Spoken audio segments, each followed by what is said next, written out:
Now is the 9th of September 2011. This is the second night we are speaking on the Therigatha. Tonight we come to verse 224 by Upalavana. Both of us, mother and daughter, were co-wives. Of me there was religious excitement, amazing, hair-raising. 225. Woe upon sensual pleasures, impure, evil-smelling, with many troubles, wherein we, mother and daughter, were co-wives. 226. Having seen the peril in sensual pleasures, and seeing renunciation of the world as firm security, I went forth at Rajagaha from the home to the homeless state. 227. The ear element has been purified. 228. Psychic power too has been realized by me. I have attained the annihilation of the asavas. These 6 supernormal knowledges have been realized by me. The Buddha's teaching has been done. 229. Having fashioned a 4-horse chariot by supernormal power, having paid homage to the Buddha's feet, the glorious protector of the world, I stood on one side. Then this is Mara talking to this Upalavana, probably in the forest. Going up to a tree with well-flowered top, you stand there alone at the foot of the tree. You have not even any companion. O child, are you not afraid of rogues? And she said, 231. Even if 100,000 rogues like you were to come together, I should not move a hair's breadth. I should not even shake. What will you alone do to me, Mara? 232. I shall disappear, or I shall enter into your belly. I shall stand between your eyebrows. You will not see me standing there. 233. I have mastery over my mind. The basis of supernormal power have been well developed. The 6 supernormal knowledges have been realized by me. The Buddha's teaching has been done.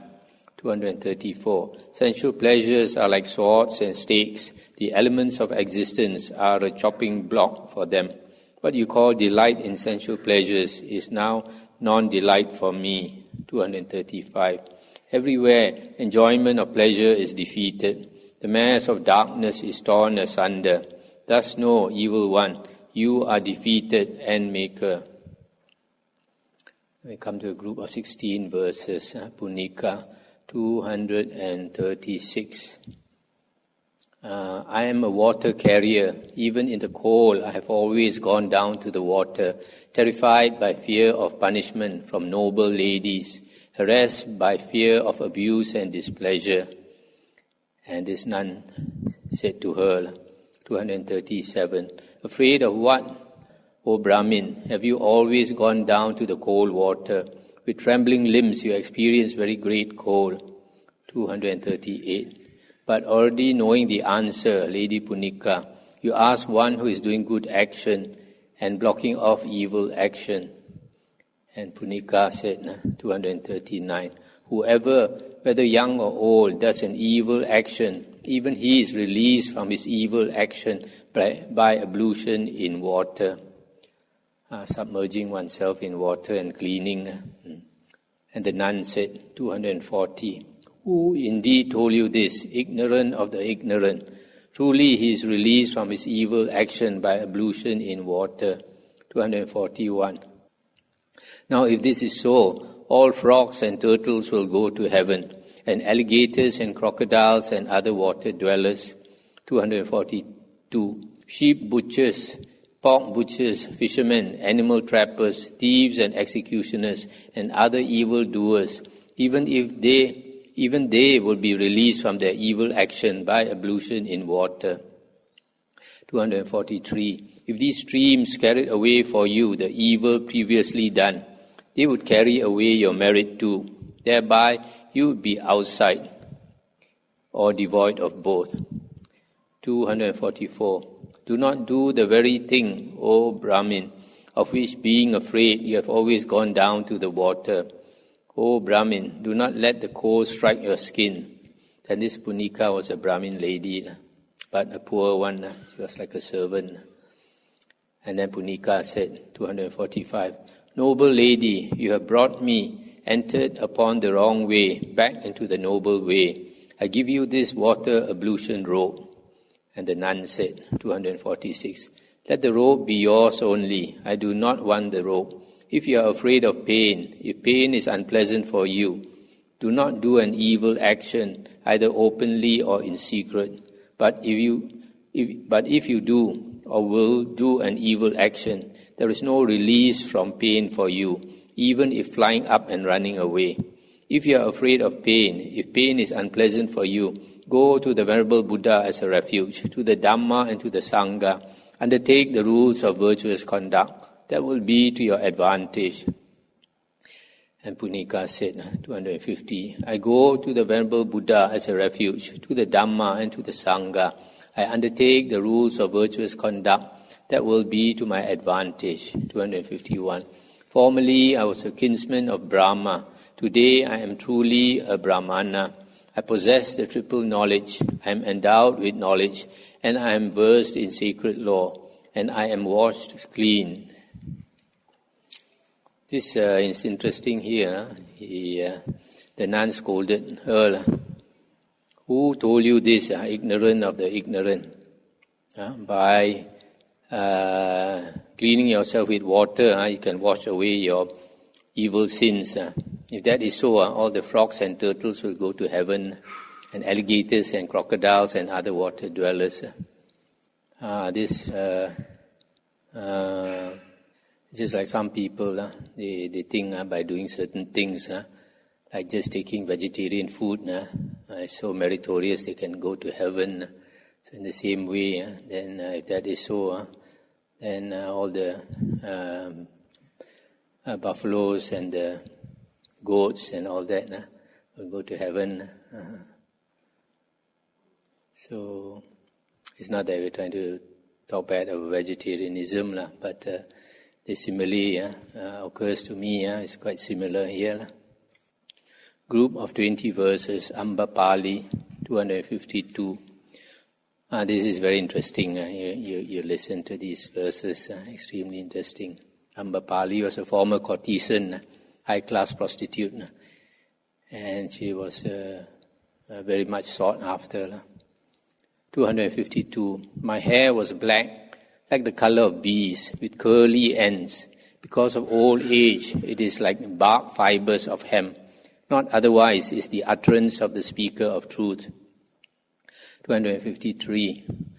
Full of flowers, my head was fragrant like a perfume box. Now because of old age, it smells like dog's fur. Not otherwise is the utterance of the speaker of truth. 254. Thick was my hair as a well-planted grove, made beautiful, having the ends parted by comb and pin. Because of old age, it is thin here and there. Not otherwise is the utterance of the speaker of truth. 255. Possessing fine pins, decorated with gold, adorned with plates, it looked beautiful. Because of old age, that head has been made bald. Not otherwise is the utterance of the speaker of truth. 256. Formerly my eyebrows looked beautiful, like crescents well painted by artists. Because of old age, they droop down with wrinkles. Not otherwise is the utterance of the speaker of truth. 257. My eyes were shining, very brilliant like jewels, very black and long. Overwhelmed by old age, they do not look beautiful. Not otherwise is the utterance of the speaker of truth. 258. In the bloom of my youth, my nose looked beautiful like a delicate peak. Because of old age, it is like a flower spike of long pepper. Not otherwise is the utterance of the speaker of truth. 259. My earlobes look beautiful, like well-fashioned and well-finished bracelets. Because of old age, they droop down with wrinkles. Not otherwise is the utterance of the speaker of truth. 260. Formerly, my teeth looked beautiful, like the color of the bud of the plantain or banana plant. Because of old age, they are broken indeed and yellow. Not otherwise is the utterance of the speaker of truth.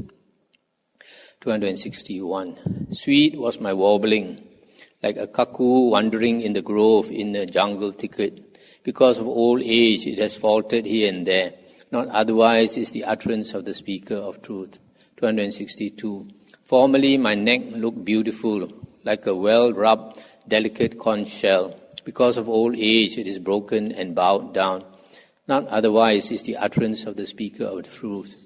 263. Formerly both my arms looked beautiful, like round crossbars. Because of old age they are weak as the patali tree. Not otherwise is the utterance of the speaker of truth. 264. Formerly my hands looked beautiful, possessing delicate signet rings, decorated with gold. Because of old age, they are like onions and radishes. Not otherwise is the utterance of the speaker of truth. 265. Formerly both my breasts looked beautiful, swelling, round, close together, lofty. Now they hang like a waterless water bags. Not otherwise is the utterance of the speaker of truth. 266. Formerly my body looked beautiful, like a well-polished sheet of gold. Now it is covered with very fine wrinkles. Not otherwise is the utterance of the speaker of truth. 267. Formerly both my thighs looked beautiful, like an elephant's trunk. Because of old age, they are like stalks of bamboo. Not otherwise is the speaker of truth. 268. Formerly my calves looked beautiful, possessing delicate anklets, decorated with gold. Because of old age, they are like sticks of sesame. Not otherwise is the utterance of the speaker of truth. 269. Formerly both my feet looked beautiful, like shoes full of cotton wool. Because of old age, they are cracked and wrinkled. Not otherwise is the utterance of the speaker of truth. 270. Such was this body. Now it is decrepit, the abode of many pains, an old home with its plaster fallen off. Not otherwise is the utterance of the speaker of truth. So nice. All of us, when we are young, we look so beautiful, but when we grow old, we look so ugly. That is nature. But it's interesting here, she doesn't mention that she attained enlightenment. So she may not have attained enlightenment. Because these are verses of the Theris, and Theris means elder nuns. It doesn't really mean arahants. Most of them are arahants. You think of it, when she was in her younger days, she was the most beautiful girl around. Now she's so ugly. And all of us will end up like that. Rohini, 271. Lady, you fell asleep saying ascetics. You wake up saying ascetics. You praise only ascetics or samanas. Assuredly you will be an ascetic. 272. You bestow much food and drink upon ascetics. Rohini, now I ask you, why are ascetics dear to you? 273. Not dutiful, lazy, living on what is given by others, full of expectation, desirous of sweet things. Why are ascetics dear to you? This one is a father asking the daughter, why you so venerate these samanas, these monks or ascetics? And she replied, 274, truly for a long time you have been questioning me about ascetics, father. I shall praise to you their wisdom, virtuous conduct and effort. 275. They are dutiful, not lazy, doers of the best of actions. They abandon desire and hatred. Therefore, ascetics are dear to me. 276. They shake off the three roots of evil, doing pure actions. All their evil is eliminated. Therefore, ascetics are dear to me. 277. The body karma is pure. Their speech karma is likewise. Their mind karma is pure. Therefore, ascetics are dear to me. 278. They are spotless like mother of pearl, purified inside and out, full of good mental states. Therefore, ascetics are dear to me. 279. Having great learning, expert in the Dhamma, noble, living in accordance with the Dhamma. They teach the goal and the Dhamma. Therefore, ascetics are dear to me. 280. Having great learning, expert in the Dhamma, noble, living in accordance with the Dhamma, with intent minds, they are possessed of mindfulness. Therefore, ascetics are dear to me. 281. traveling far, possessed of mindfulness, speaking in moderation, not conceited. They comprehend the end of pain. Therefore, ascetics are dear to me. 282. If they go from any village, they do not look back longingly at anything. They go without longing indeed. Therefore, ascetics are dear to me. 283. They do not deposit their property in a storeroom, nor in a pot, nor in a basket, rather seeking that which is cooked. Therefore, ascetics are dear to me. 284. They do not take gold, coin or uncoin, or silver. They live by means of whatever turns up. Therefore, ascetics are dear to me. 285. Those who have gone forth are of various families and from various countries. Nevertheless, they are friendly to one another. Therefore, ascetics are dear to me. And the father said, 286, Truly for our sake, lady, you were born in our family, Rohini. You have faith in the Buddha and the Dhamma and keen reverence for the Sangha. 287. You indeed comprehend this unsurpassed field of merit. These ascetics will receive our gift too. For here an extensive sacrifice will be set up for us. And Rohini said, 288, If you are afraid of pain, if pain is unpleasant to you, go to the Venerable Buddha as a refuge, to the Dhamma and to the Sangha. Undertake the rules of virtuous conduct. That will be to your advantage. And the father said, 289, I go to the Venerable Buddha as a refuge, to the Dhamma and to the Sangha. I undertake the rules of virtuous conduct. That will be to my advantage. And Rohini said, 290, Formerly I was a kinsman of Brahma. That means she was a Brahmin. Now I am truly a Brahmana. I possess the triple knowledge and am versed in the sacred law or knowledge, and have complete mastery of knowledge, and I am washed clean. The next one is Chapa. The first verse is spoken by this husband, Kala. 291. Formerly I carried a staff. Now I am a deer hunter. Because of craving, I have not been able to go from the terrible mire to the far shore. 292. Thinking me very enamored of her, Chapa has kept our son happy. Having cut Chapa's bond, I shall go forth again. So this husband called Kala, he wanted to renounce. And Chapa said, 293, Do not be angry with me, great hero. Do not be angry with me, great sage. For there is no purity for one overcome by anger. How much less is there austerity?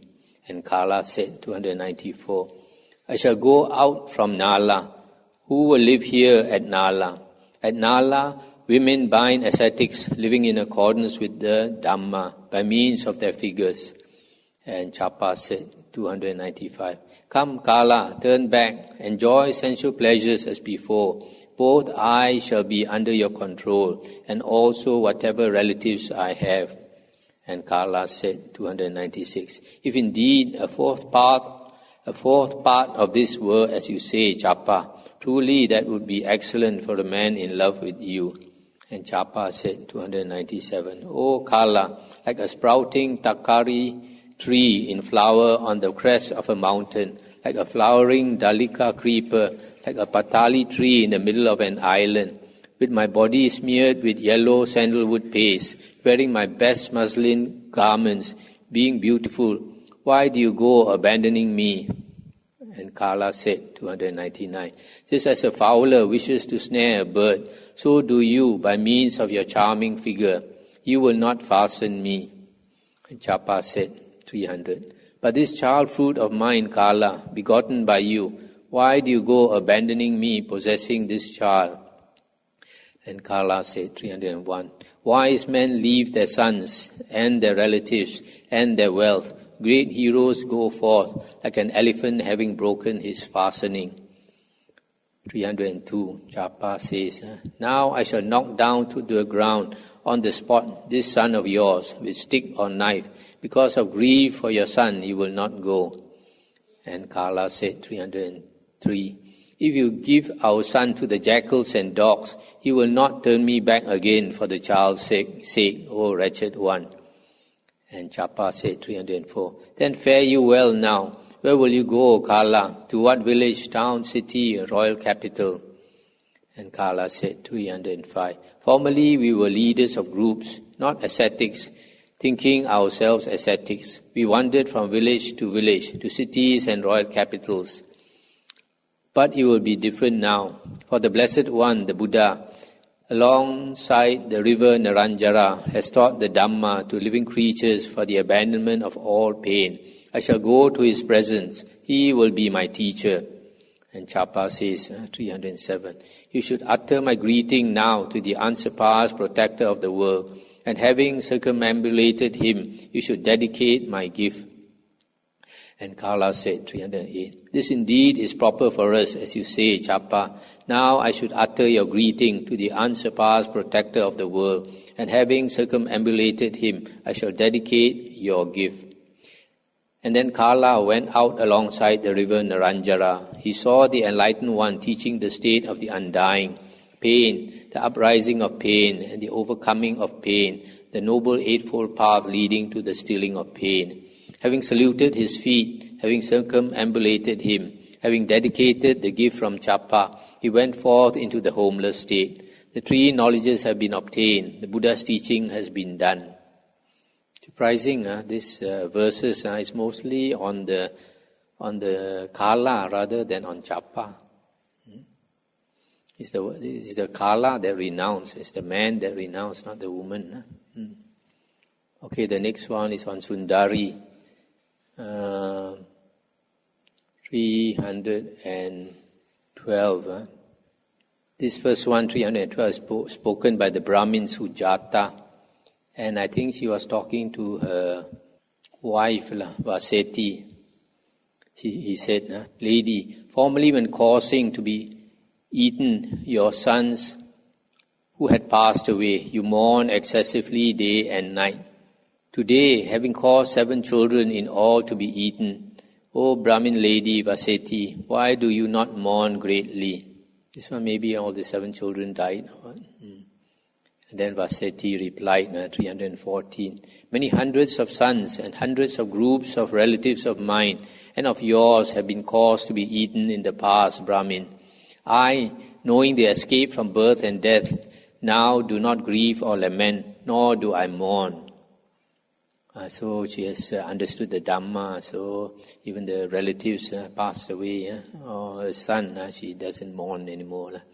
And then the Brahmin Sujata said, 316, such a truly amazing utterance you speak, Vaseti. Knowing whose doctrine do you speak such a word? And Vaseti replied, that enlightened one, O Brahmin, near the city of Mithila, has taught the Dhamma to living creatures for the abandonment of all pain. I, Brahmin, having heard that Arahant's Dhamma without basis for rebirth, knowing the true Dhamma there, have thrust away grief for my sons.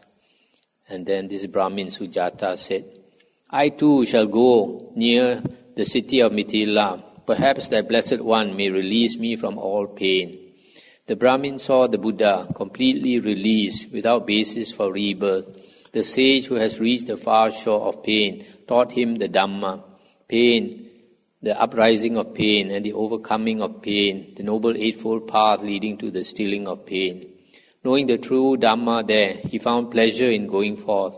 After 3 nights, the Brahmin Sujata attained the 3 knowledges. And he told his driver, the charioteer, come, charioteer, go, take back this chariot, bid the Brahmin lady good health, and say, the Brahmin has now gone forth. After 3 nights, Sujata has attained the 3 knowledges. And then taking the chariot and the 1,000 pieces, should be of money, too. The charioteer bade the Brahmin lady good health and said, the Brahmin has now gone forth. After 3 nights, Sujata has attained the 3 knowledges. And then the lady, Vaseti, said, 325, having heard that the Brahmin has the triple knowledge, I give you this horse and chariot and 1,000 pieces too, a full bowl, as a present made to anyone who brings good news. And the driver said, 326, May the horse and chariot and the 1,000 pieces too be yours, Brahmin lady. I too shall go forth in the presence of the one of excellent wisdom. So even the driver also wants to renounce. And he said, abandoning elephants, cows and horses, jewels and rings, this rich domestic wealth, your father has gone forth. Enjoy enjoyment, Sundari. You are the heir in the family. So now he's talking to the daughter of this Brahmin, Sujata. Her name is Sundari. And Sundari said, so all the wealth goes to the only child, I think, Sundari. And Sundari said, 328, abandoning elephants, cows and horses, jewels and rings, and this delightful domestic wealth, my father has gone forth, afflicted by grief for his son. I too shall go forth, afflicted by grief for my brother. And the driver said, may the intention of yours which you seek prosper, Sundari. Leftover scraps and gleanings as food, and a rag from a dust heap as a robe. These are sufficient. You will be without asavas in the next world. And Sundari said, this one Sundari must be talking to the nun. Noble lady, the deva I is purified as I undergo training. I know my former lives, where I lived before. Relying on you, O lovely one, O beauty of the Sangha of theories, the three knowledges have been obtained. The Buddha's teaching has been done. Allow me, noble lady, I wish to go to Savatthi. I shall roar, alliance roar, in the presence of the excellent Buddha. So this Sundari, after going forth, she trained under this Arahan nun who was extremely beautiful. Could be Upalavana or Kema, the two chief nuns. And the nun said to her, Sundari, see the teacher, golden colored, with golden skin, the tamer of the untamed, the enlightened one, who has no fear from any quarter. And then she went to see the Buddha, and the Buddha said, see Sundari coming, completely released, without basis for rebirth, rid of desire, unfettered, her task done, without asavas. And Sundari said, having gone out from Varanasi, having come into your presence, your disciple Sundari pays homage to your feet, great hero. You are the Buddha, you are the teacher, I am your daughter, Brahmana, your true child, born from your mouth, my task done without asavas. And the Buddha said, then welcome to you, good lady, not unwelcome are you, for thus the tamed come, paying homage to the Master's feet, rid of desire, unfettered, their task done without asavas.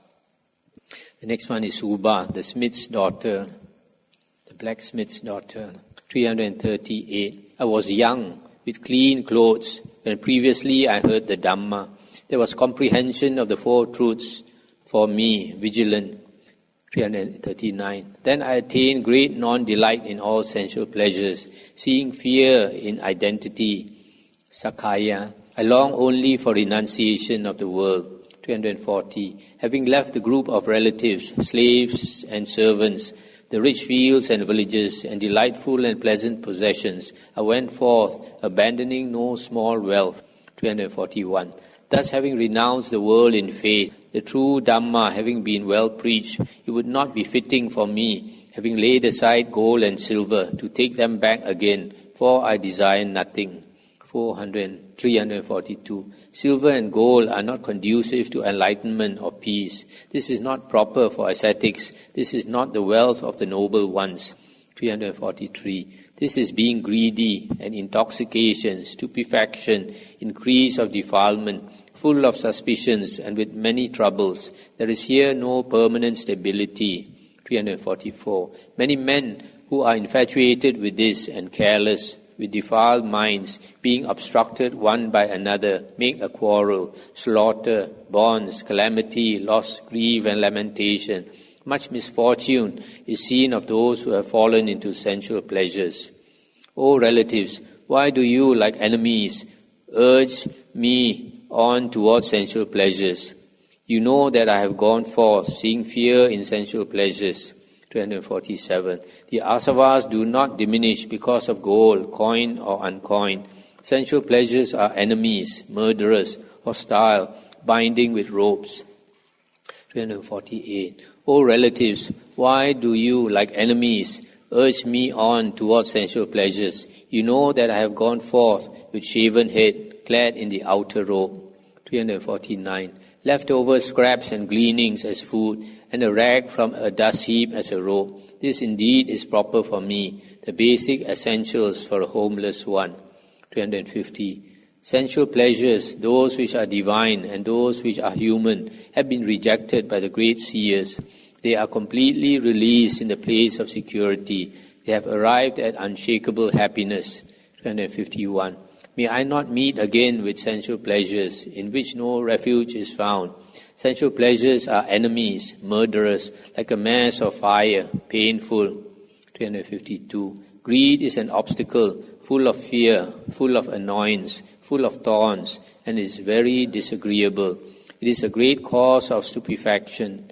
353. Sensual pleasures are like a frightful attack, like a snake's head, which fools delight in, blind ordinary individuals. 354. For people are attached to the mud of sensual pleasures. Many in the world are ignorant. They do not know the end of birth and death. 355. Because of sensual pleasures, men enter very much upon the way which goes to a bad destination, bringing disease to themselves. 356. Thus, sensual pleasures are enemy-producing, burning, defiling, the lures of the world, constraining, the bonds of death. 357. Sensual pleasures are maddening, deceiving, agitating the mind, a net spread out by Mara for the defilement of creatures. 358. Sensual pleasures have endless perils. They have much pain. They are great poisons. They give little enjoyment. They cause conflict, drying up the good party. 359. I, having caused such misfortune because of sensual pleasures, shall not return to them again, always delighting in quenching. 360. Having been in conflict with sensual pleasures, being desirous of the cool state, I shall dwell vigilant in the annihilation of their fetters. 361.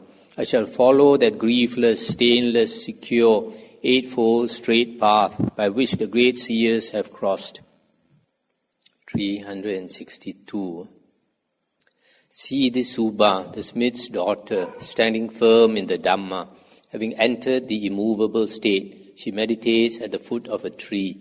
363. Today is the eighth day. She went forth full of faith, beautiful by reason of the true Dhamma, instructed by Upalavana, with triple knowledge, having left death behind. 364. This one is a freed slave, without debt, a nun with developed faculties, unfettered from all ties, her task done, without asavas. 365. With developed faculties, unfettered from all ties, her task done, without asavas. 365. Sakka, the Lord of beings, approaching by supernormal powers with a group of devas, reveres that Subha, the smith's daughter.